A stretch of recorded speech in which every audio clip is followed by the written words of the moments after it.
Welcome to the Man Cave Podcast with Dan Casper. What's up, everybody? Welcome to this episode of the Man Cave Podcast, brought to you by Hy-Vee and Toys and Ford. And don't forget to check out the Swag Cave to get some podcast swag. You can get that link in the podcast description. Resonance Branding Company is the official swag provider of the program. On this episode of the podcast, we're going to talk some Brewers with Brandon Berg, especially Jackson Chourio, who remains hot at the plate. His offensive numbers are ridiculous. We got some preseason football here, our first game for the Packers.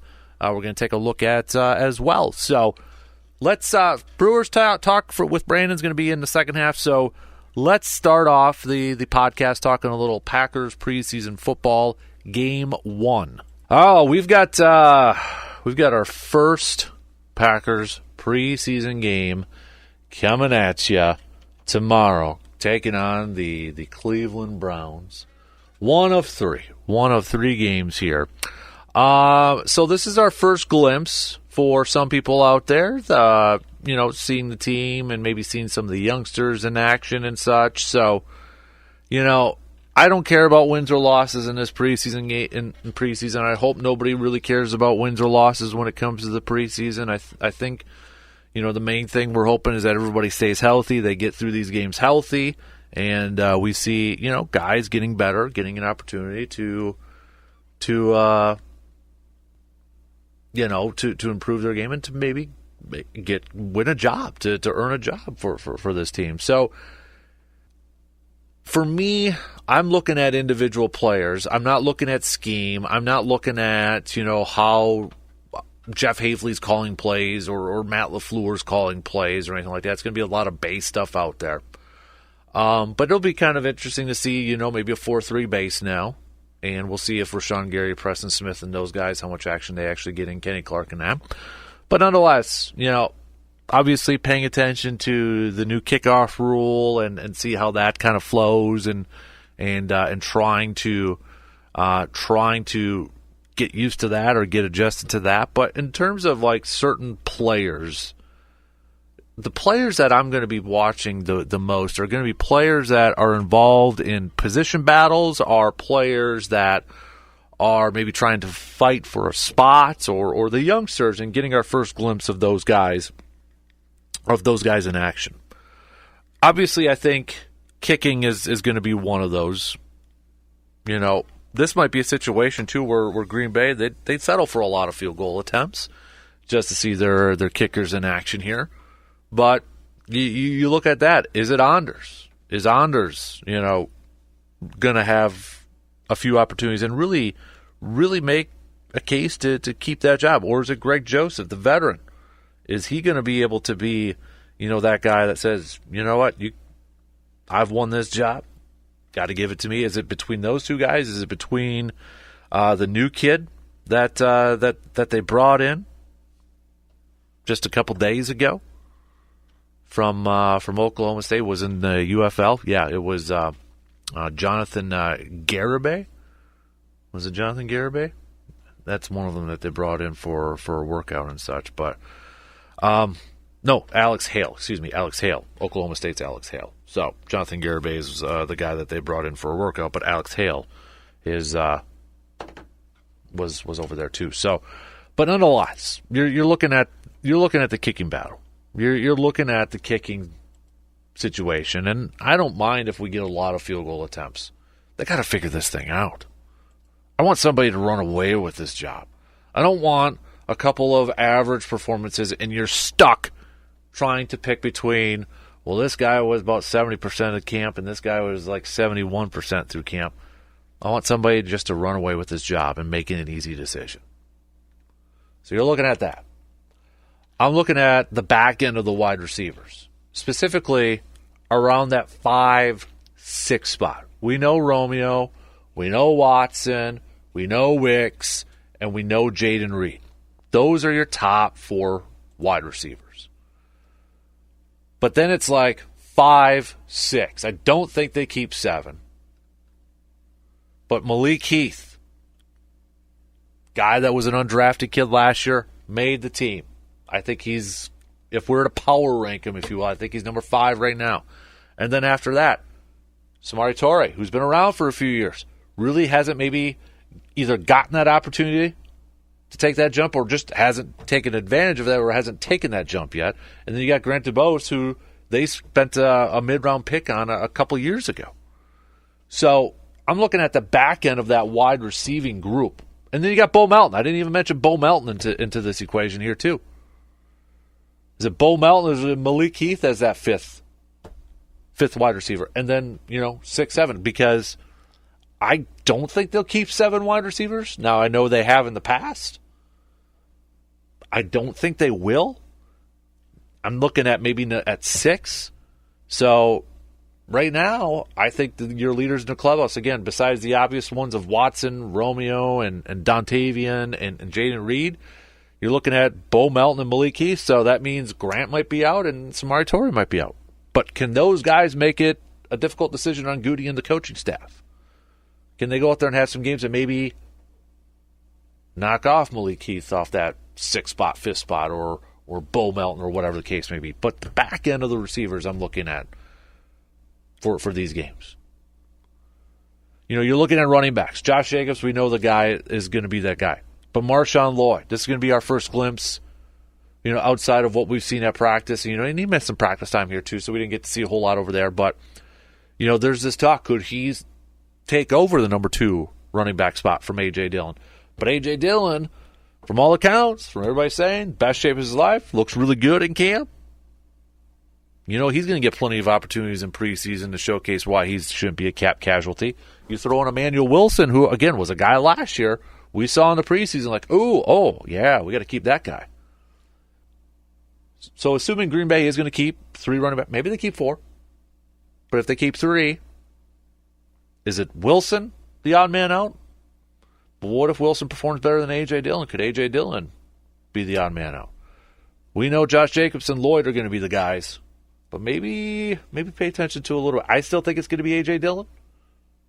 But I know they really like Wilson, so maybe they'd keep 4. And obviously offensive line. We know it's Walker at your starting left tackle. We know it's Elton Jenkins. We know it's Josh Myers. We know it's Zach Tom. I know Jordan Morgan's got a shoulder issue right now. But who's going to be that right guard? Is it going to be him? Is it going to be Sean Ryan? What about the depth behind these guys? Because chances are we're going to see some starters go down this year on the offensive line. So what about Andre Dillard, a former first-round pick? Can he step in and be a serviceable starting tackle if he needs to be a starting tackle? Or can he be a serviceable player, a solid player, if his number is called? How many more chances is Royce Newman going to get out there? What about the rookie Jacob Monk from Duke, who I think could potentially be the future starting center for this team? They really liked Luke Tenuta last year. Got hurt, but they kept him. Are we going to see that a little bit of that this year? What about Telford? I'm looking at the depth of this offensive line. I want to see some solid play because with Zach Tom missing some time at camp, right tackle has not been the greatest. I want to see this second and third unit of this offensive line, and I want to see them play well and maybe give us a little confidence, like, okay, they got some depth at offensive line, because I think there's some question marks surrounding that right now. I think there's a little bit of question marks surrounding that. Defensively, I think maybe the main thing is you look at linebacker on this, or one of the main things you look at linebacker, because if we look at the Packers depth chart, and I don't take depth charts too seriously, but in a base, they do have Isaiah McDuffie, Quay Walker, and Eric Wilson as your starters.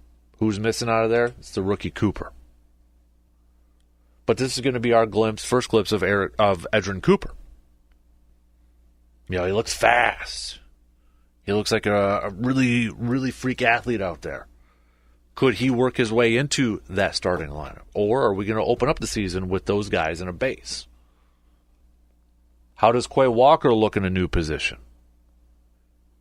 This other rookie, Hopper, he's got a lot of speed over there too. I think he's a guy, though, that is probably going to be more of a contributor year one on special teams. You can kind of mold him here a little bit, but I'm interested to see these linebackers play in a new position, but also can McDuffie take advantage of this opportunity? Can Eric Wilson, who has been known mostly as a special teams guy, is he going to get an opportunity maybe to be getting regular playing time on the defensive side?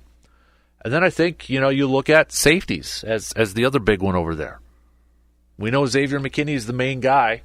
Who's going to be that other guy next to him? Is it going to be Bullard?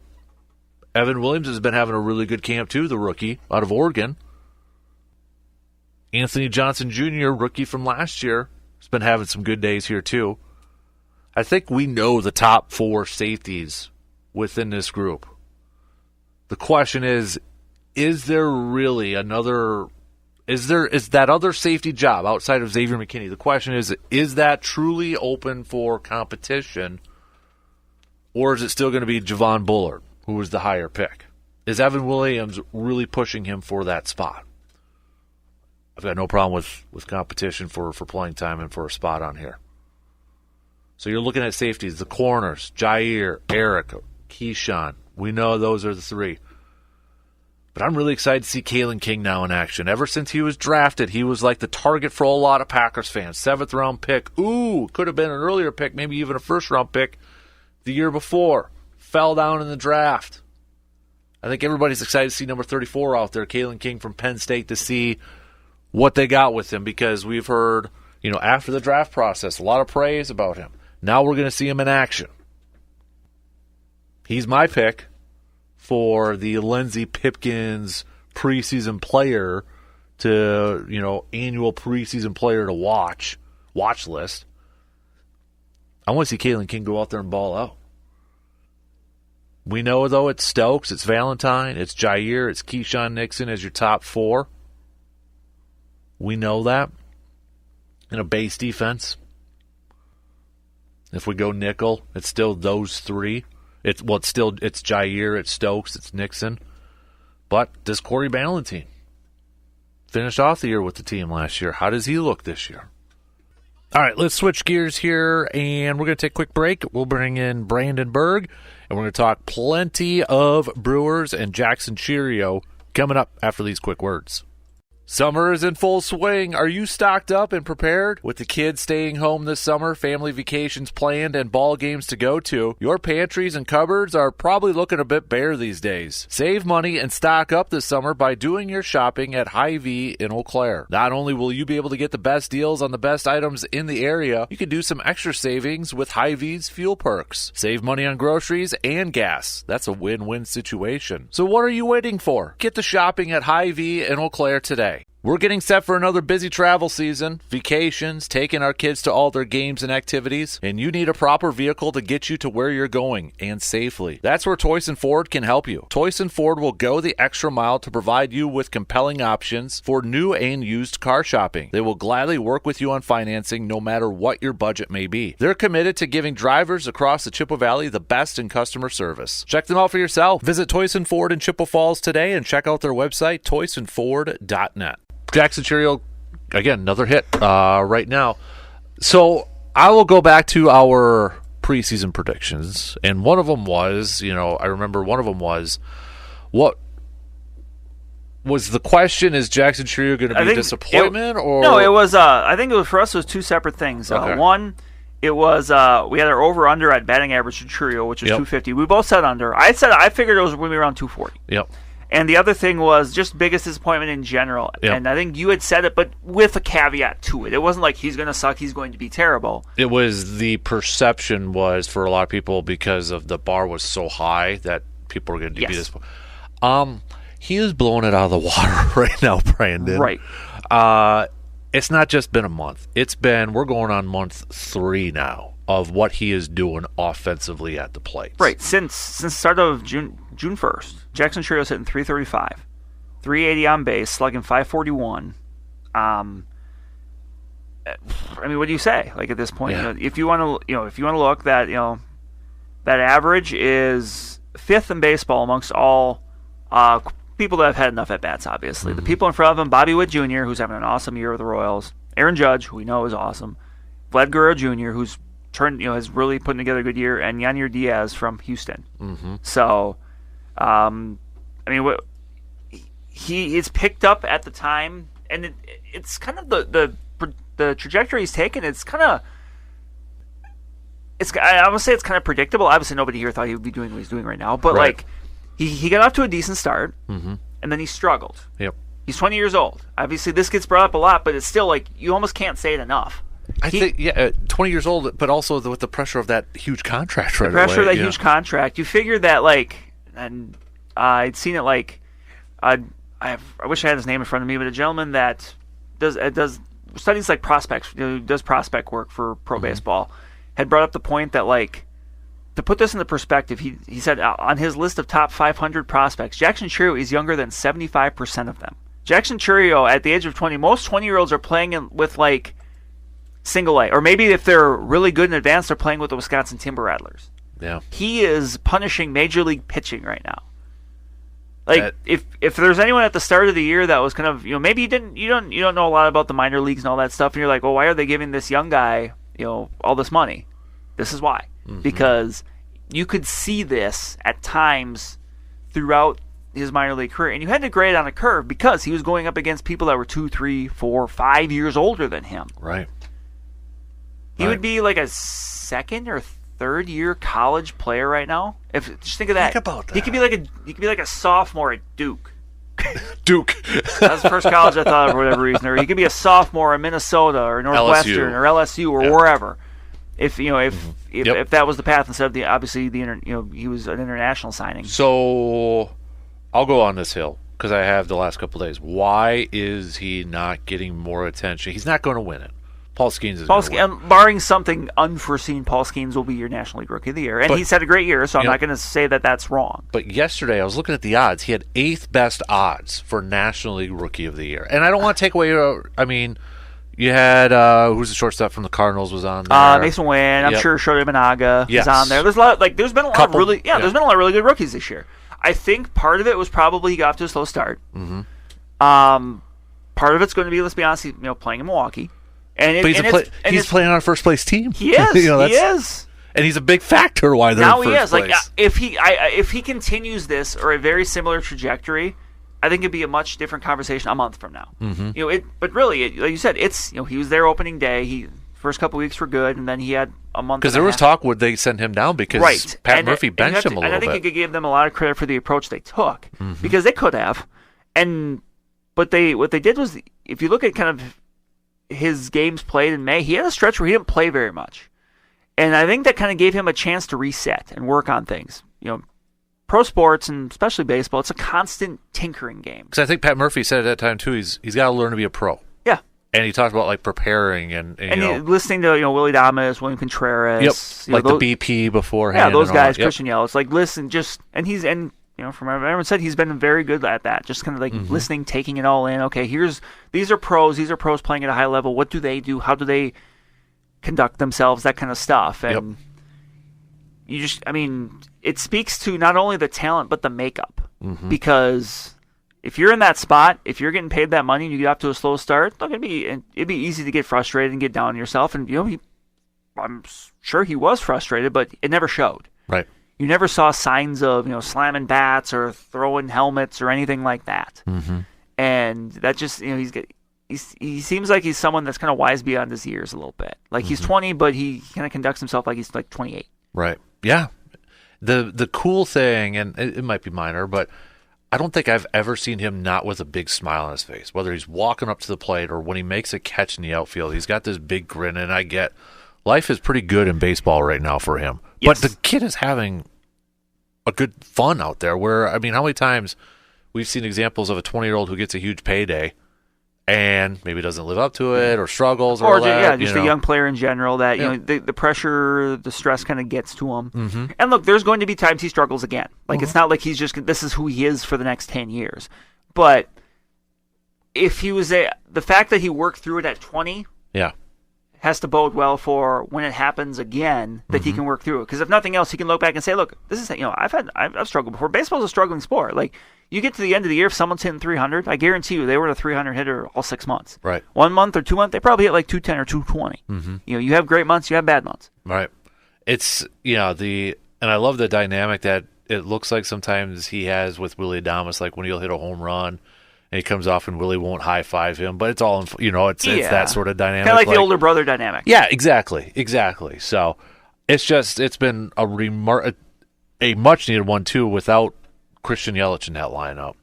Do you think he's gotten better as a defender, too? Because that was one of his things. I think he's just gotten more comfortable. And I know the advanced metrics really like his work. Mm-hmm. We saw earlier in the year, he played back. He didn't look comfortable at times, and there's still going to be some times where maybe he doesn't. But it's all there, and I think that's kind of the thing that maybe as a defender, comes last is just the instincts, because the physical skill, the speed, the arm, it's all there. A guy I think of that he was more sudden than fast, but a guy that was an awesome defender because he got such good reads was Lorenzo Cain. Lorenzo Cain could run, but it wasn't like he was, 99th percentile fast. Right. He was just so good at getting that first jump. His first step. His first step was always a good one. Like Mike Cameron's another one. Mm-hmm. Guys that, they were fast, but they weren't like a Billy Hamilton. If you remember Billy Hamilton when he played, he was ridiculously fast, but maybe didn't have quite the instincts those guys have. Right. If you can, get to that place where he combines those instincts with the athletic ability he already has, then you have something truly special. That was like a Ken Griffey Jr. as far as a defender, where he was fast. He was tall. He had such great long strides, but he had the instincts. Like he knew, okay, ball's off the bat. Okay, that's left center. Okay, ball's off the bat. That's that's up. That's back. Yep. There were no false steps with him. Yep. Exactly. Yeah, because I was listening to the broadcast the other day, and they talked about how Chourio is great in left field, and then they mentioned it works out really well because Frelick is graded better in right field than he is in left field. And right now, this lineup without Yelich defensively is it's stellar. Then you factor in Blake Perkins and Garrett Mitchell. And Garrett Mitchell, I will give him a lot of credit because he is, he's off to a really good start. He's, now that he's getting to play, coming back from the injury, hitting third in the lineup. I like that right now because I like the against righties, it's, Turang, Chourio, Mitchell. I like that that's a ton of speed in front of Adames and Contreras. Mm-hmm.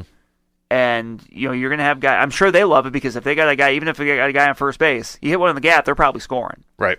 And I give Garrett Mitchell a lot of credit because he has cut his strikeouts down. Mm-hmm. The last couple of days haven't been great, but he's cut his strikeouts down to where, it was in the kind of almost venturing into that almost Keston Hiura territory where, man, you really got to be working to make your non-strikeouts work. But he's dropped it. And I know a while back, Kurt Hoke had a really good piece in the Milwaukee Journal-Sentinel about Garrett Mitchell laying off high fastballs and how that was kind of his kryptonite. He would swing through them. He couldn't square them up. He's done a better job of just laying off them, so pitchers have to give him something else that he can get. Mm-hmm. Right. Yeah, Blake Perkins, what was it? What catch did he make? It's almost casual. And I think he almost did like a Jordan shrug, it felt like when he... I got it. Yeah, he just kind of a little bit right there. I was like, but I love watching him in the field. Yeah, he is, of that group, he's the best defender. And look, he's the most experienced, too. Mm-hmm. I think he's probably the best instinctual one right now. 3 years, that might be different. When you get, you hope that, Mitchell or Frelick or Chourio kind of get that point where they're playing full time and you can kind of continue to build in those instincts. It was the other day, too, I kind of joked, but you'd appreciate this, too, that lineup that Murphy threw out there, I think it was game 2, or maybe it was game 1 of this series, where it looked like a slow pitch softball. We're just going to draw names out of a hat. Like Reese Hoskins was at 2. I think it was game 2. I think when they were going up against Chris Sale. Yeah, like Hoskins was batting in a 2 spot, and then because they're going up against the lefty, so it wasn't the lefty lineup. I think they're still trying to figure out a little bit. The righty one I mentioned with that top 3 and. It just makes everybody better because you can move. You can have a guy like Hoskins hitting near the bottom where he can still hit home runs. You got Sal Frelick down there, Joey Ortiz who's starting to come on again. I don't believe that there's any sort of like magic potion of or magic recipe for if you put this person here and here, suddenly your lineup's going to score 10 runs a game. Right. But I like that. I kind of just like how it's situated right now. And obviously that. That Braves series, you're going to feel all kinds of good coming out of that just because of how much they hit the ball. And it was everybody. I mean, obviously Chourio had a great series, but so did Willie Adames, so did William Contreras, so did Joey Ortiz, so did Eric Haas and Gary Sanchez. Well, Blake Perkins had 3 hits the one game. Some big RBIs in that game. It's easy to put the lineup out when everybody's hitting. It's tough when nobody is. That's I think Terang might have been the only one yesterday who didn't get a hit out of the 20. Right. You know, Andrew Monasterio's drawn a bunch of walks recently. Like, it's just that's just kind of how it's been. Right. And, you know, they can continue this. They can be a little bit more patient with Yelich, right, to try to push him back with this. So, right. And I don't know if they are or if they would, but, you know. It's, right. And I think we always kind of knew, like, you know, for the outfield, like, those four, they're just going to rotate. You know, that's fine. Like, you're probably going to see Blake Perkins in there more against lefties and either Mitchell or Frelick out. And against righties, it's going to, you know, Perkins may, you know, just, you know, sit the bench, maybe be a defensive replacement late if you want to go roll an at bat or whatever. But it's really fun to talk about. It's really easy to talk about when everybody's hitting like they were in that Brave series. Yeah, no kidding. So they've got this series with the Reds starting tonight. Aaron Savali.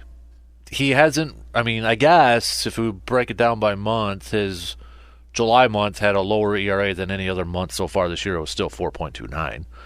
But knowing that if they get to the postseason, about four-man rotation, they kind of go down. We know Freddie's going to be one of them. Colin Ray's more than likely going to be one of them. Tobias Myers, probably the other. So basic math tells me it's either Aaron Savali, it's Frankie Montas, or could it be a DL Hall? Or maybe they treat it as a bullpen game. Or as a bullpen game. Let's start with Aaron Savali. How big are his last few starts coming up here? I mean, I want to see more from this guy. I want to see more. Yeah, gigantic. Because right now, I think the only guys that are on firm ground in the rotation are the guys you mentioned. Peralta, Peralta, it hasn't been, I'm sure, what he was looking for either, but he still has the most upside of anybody. If someone were to tell you 2 months from now that Freddie Peralta threw 7 scoreless innings in the playoffs, I don't think people would be that surprised because you know it's there, and that's part of the reason, you know, his struggles have been frustrating is because you know we've seen the top end of what Freddie Peralta can do. Right. But the three guys that are on pretty firm footing for a potential playoff rotation are the guys you mentioned: Peralta and Myers and Colin Ray. Yep. And so what do you do with that 4th spot? Yeah, you can. There's a couple different directions to go. I'm sure best case scenario for them is some starter, be it any of those guys you mentioned, just takes hold, pitches an awesome final 2 months, and he's the other guy. But if that doesn't happen, I could see them maybe doing a bullpen type game where you throw out Rob Zastresny out there for an inning, or you know whoever, and then you go to Bryce Wilson for a couple or Joe Ross for a couple. Like you could do that with a spot in the rotation in the postseason, just because you have more built-in off days. Every time every time you change locations in the series, you have an off day. So you can do it. But for Savali, it's huge. Like, he was brought in here to be that guy, ideally. It didn't work for him when he was pitching in Tampa. He pitched really well with Cleveland. It's just a matter of kind of getting him back to that. Right. And that's a process. Because right now, you mentioned his numbers for July, but just in general, his numbers with the Brewers have not been great. He's got an ERA, I think, like 5.40. Which is actually worse than, it's only 5 starts, but that's worse than what he had when he was in Tampa. You're looking for him, last year when he was with Cleveland before he got traded to the Rays, he had an ERA of 3.53. Whip of just over 1. That's really good. Yeah, we would take that in a heartbeat right now. Absolutely. He would be, in that conversation with Myers and Ray as the best, the people that are pitching the best so far in the rotation. But yeah, he's just got to get back to that. And it's, for him, I think it's, his strikeouts have been okay. The walks are up a little bit. He's been bit by the home run ball. And that's something that's bit different people in the past. Obviously, he's bitten Freddie Peralta. He's bitten Colin Ray earlier on in his time with Milwaukee. So, that's something you can figure out. You got to be working more of the corners and less of the heart of the plate, making mistakes. But, yeah, for Savali, these are big starts because if it continues at some point, especially once you get to September, he just might get moved into, like, their bullpen because you'll remember you can add a pitcher and a hitter in September. So he just might get moved into almost a bit more of a mop-up role if that's the case. Yeah. So it sounds like maybe DL Hall could get that start on Sunday. It's a TBD, but it kind of lines up that DL Hall could finally make his return. I mean, it's been since April since we've seen him. And, whether it's kind of an opening situation when he starts, but it's only a couple innings of that. But you look at what he did with the Orioles. Baltimore Orioles. I was going to say Oilers for Houston again. I keep saying that. Him and Warren Moon were great friends. But you look at what he did last year in September. and how big of a player he was down the stretch for Baltimore last year. I got to imagine the Brewers are kind of hoping for something like. And he was he only pitched bullpen. He was in the bullpen, but down the stretch and in the playoffs, he was electric for them. Mm-hmm. And that would be a welcome sight. It would. I would have to imagine. That's the thing with DL Hall too. Like ideally, you want to be a starter because pretty much everybody you want to be a starter because a good starter, you're impacting more innings just because starters pitch more innings than relievers. But if it works out where say Savali works out and they've got other guys that are working in that they feel good about that rotation, you want to deploy DL Hall is. I hate to bring up this comparison because there's really not many people like him, but if you want to try to utilize him, how the Brewers utilized Josh Hader earlier on, where he was a two inning guy in like the sixth inning, if you're facing the top of the order, you could, because he has that top end stuff, and his stuff is going to play up a little bit more in the bullpen because he's going to be able to empty the tank a little bit more because he's throwing 2 innings versus trying to get through 5 or 6. Right. So you've got options, and suddenly you can do that with him. You can do that with Brian Hudson. Like you have the pieces for the puzzle there now. Now getting Devin Williams back, you hope that at least at some point this year you get a chance to see all of these bullpen pieces together at the same time. Right. Because that hasn't happened yet. Right. Because if you do, my goodness, that has all the makings of another kind of, I'll call it a Frankenstein bullpen because you can piece together a heck of a monster. Mm-hmm. That's you and your analogies, man. Well done there. So, because it seems like the Joe Ross starting, he's coming out of the bullpen the last couple days. But I think that's a good spot for him because you look at his numbers with the Brewers. He's good through like one. The first time through the order, he's done well. It's the second, the third time, and that that allows him to play up. If you want to go as him and Bryce Wilson as kind of twin 2-3 inning guys, I like that. I like them in that spot. I think that's putting them in the best position to succeed. Right. Yeah, I do too. So, I know I'm guilty of it. Probably a lot of fans looking at next week's 7 games with the Dodgers and then Cleveland, and right after that it's on the road against the Cardinals. Can't overlook the Reds, though, at home. No. I mean, it wasn't that long ago we were talking about how great the Brewers were at home, and then they lose to the Marlins and Atlanta over there, too. This is a chance for them, the longest homestand of this season, 10 games in a row Make use of it. to kind of recapture that home. Yep, make use of it. Exactly. So, all right, that is going to do it for us on this episode of the Man Cave Podcast, brought to you by our good friends from Hy-Vee and Toyson Ford. Don't forget to follow and subscribe to the Man Cave Podcast wherever you listen to your podcasts, and if you could, give us a 5-star rating and a positive review so others can find the podcast. Till next time, I'm Dan Casper, and I will talk to you on the next episode of the Man Cave Podcast.